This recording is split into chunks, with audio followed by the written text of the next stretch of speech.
목은 밤에 잠을 잘 때를 제외하곤 하루 종일 머리를 지탱하게 되죠.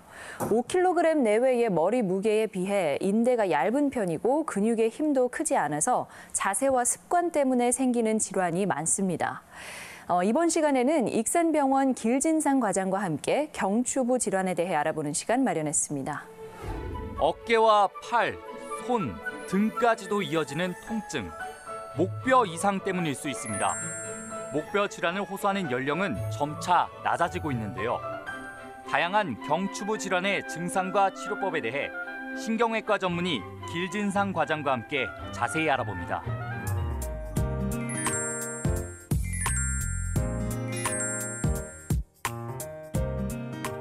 네, 안녕하세요. 안녕하세요. 예, 그 경추라고 하면은 이제 목뼈를 이야기하는 거죠? 예. 네, 목뼈에 생기는 대표적인 질환에는 어떤 것들이 있나요? 예, 경추부라고 하면 척추 전체적으로 봤을 때 목에 생길 수 있는 목 쪽의 경추, 가슴 쪽의 흉추, 허리 쪽의 요추로 나눌 수가 있는데요. 그중에 경추에 주로 생길 수 있는 질환으로는 경추 추간판 탈출증과 척추증성 척수병증, 그리고 후종인대 골화증 등으로 나눌 수가 있습니다. 경추는 요추와는 달리 옆에 구상돌기라고 불리는 척추뼈의 위쪽, 가상 위쪽으로 해서 뿔처럼 솟아있는 부분이 있습니다. 예. 이로 인해서 다른 디스크와는 달리 이제 일반적인 디스크처럼 보이는 디스크만 튀어나오게 되는 연성 디스크와 구상 돌기 부분이 뼈가 자라면서 생길 수가 있는 경성 디스크로 또 나뉠 수 있어서 일반적인 디스크와는 약간 다르다고 할 수 있겠습니다. 네, 이제 보면은 경추부 질환 같은 경우에는요, 원인은 목에 있어도 통증이 뭐 어깨나 팔 이렇게 다른 부위에 나타나는 경우가 있는 것 같더라고요. 허리의 병변 자체는 있지만 아프기는 엉덩이가 아파서 오시는 분도 많이 있고요. 등에 만약에 골절이 있거나 그래도 아프기는 또 엉덩이가 아파서 오시는 분이 많이 있는 것처럼 약간 밑에 쪽이 아픈 경우가 흔히 있습니다. 네. 경추부 질환 같은 경우에도 목이 아프지만 병변 자체는 목이 있지만 등이 아프거나 어깨가 아파서 오시는 분이 더 많고, 이렇기 때문에 특히 경추 6, 7번 디스크 같은 경우에는 목이 전혀 아프질 않고 목보다는 견갑골 사이 내측에 견갑골 등 사이 그 등 쪽과 어깨나 손이 저려서 오시는 분이 많기 때문에 오랫동안 다른 부위만 치료를 하셔서 어깨도 MRI를 찍어보고 가슴 쪽도 MRI를 찍어봤는데 아무런 이상을 찾을 수가 없다. 그래서 오랫동안 통증 때문에 힘들어하시다 오시는 경우도 많고, 꼭 통증, 그 병변이 있는 부위가 아픈 것이 아니고 통증은 따라서 내려가는 거기 때문에 그 하부가 아픈 경우가 상당히 많이 있습니다. 네, 이 통증이 발생할 때 목이 아파서 이 통증이 생기는 건지 아니면 다른 어깨 질환이 있는 건지 좀 구별할 수 있는 방법이 있나요?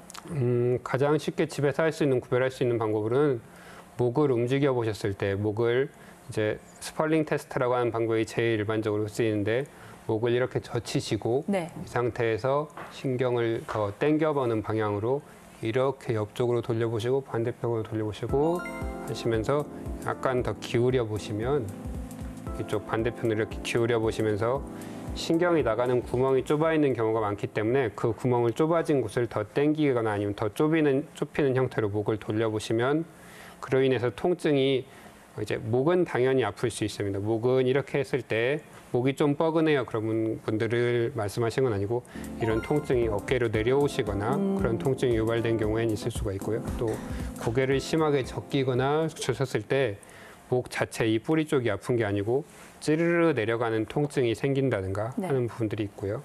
어깨 외전 검사라고 해서 이제 일을 하시다가 계속 어깨가 아파서 어깨를 들어 올려서 편해지시는 분들이 있습니다. 들어 올려서 편해지시는 분들 같은 경우에는 들어 올리면서 이제 신경 가는 구멍이 약간 넓어지고, 그러면서 신경 가는 그 길이 좀 길어지면 짧아지면서 증상이 호전되시는 거기 때문에 그런 경우에도 도움이 될 수 있는 검사입니다.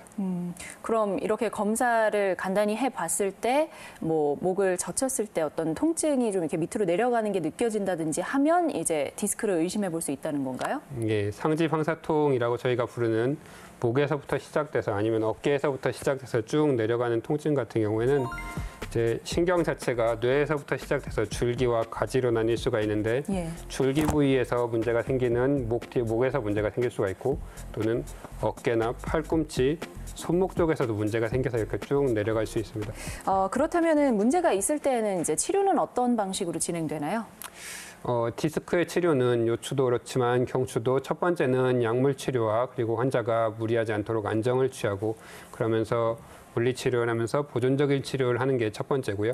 통증이 너무 심하신 경우에는 이제 추간공이나 아니면 경막 외곽 부위에 즉 목 쪽에 주사를 놓는 방법도 쓸 수가 있습니다. 네. 대부분의 환자분들 이제 통계에 따라서는 80%로 보는 경우도 있고 90%로 보는 경우도 있는데 80%에서 90%의 환자분들은 이것만 해도 대부분 일상생활에 복귀할 수 있을 정도로 통증이 좋아지신 경우가 많이 있습니다. 예. 그러면 반대로 나머지 10%는 수술이 필요하다 이런 말이 되나요?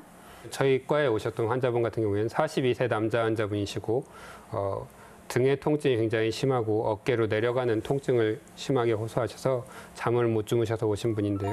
MRI를 시행했고 MRI에서는 신경을 심하게 누르는 증상이 보여서 환자분 같은 경우에 통증이 심하고 근력도 약화가 되고 있었기 때문에 전방 접근으로 해서 디스크를 제거해주고 추체를 요합시키는 융합술을 시행을 해서 환자분은 증상이 즉각적으로 좋아지시고 5일 만에 퇴원하셔서 외래에서는 특별히 증상 호소 없이 지내시고 계십니다. 전방 접근이란 게 뭔가요?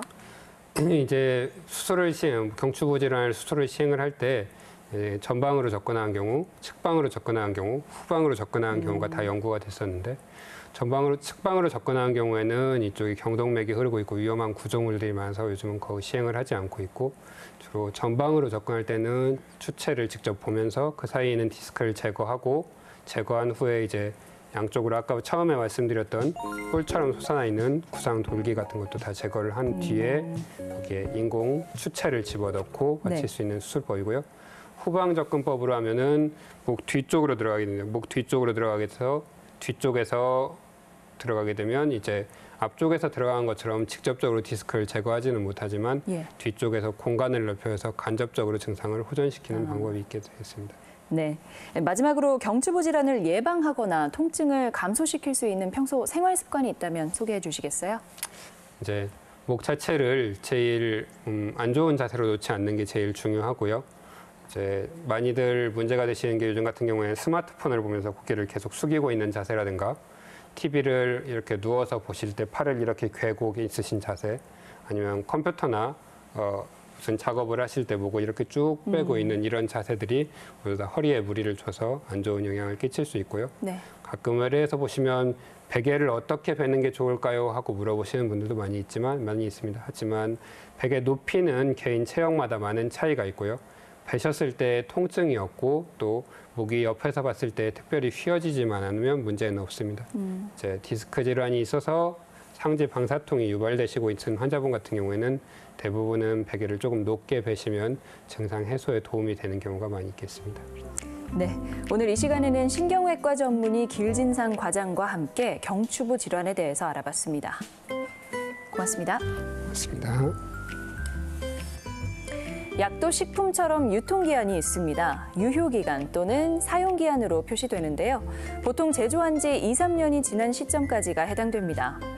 약품마다 사용기한이 표시돼 있지만 눈에 잘 띄지 않을 경우에는 약사에게 문의를 하면 알 수 있는데요. 다만 이 사용기한은 포장을 뜯지 않은 상태를 가리킵니다. 특히 시럽, 가루, 연고, 안약은 개봉 후에 변질될 가능성이 커서 더욱 주의해야 하고요. 남은 약을 다음번 증상이 나타났을 때 임의대로 사용하면 엉뚱한 부작용을 부를 수 있기 때문에 처방받은 당시에만 사용하는 게 좋습니다. 저는 여기서 인사드리겠습니다. 고맙습니다.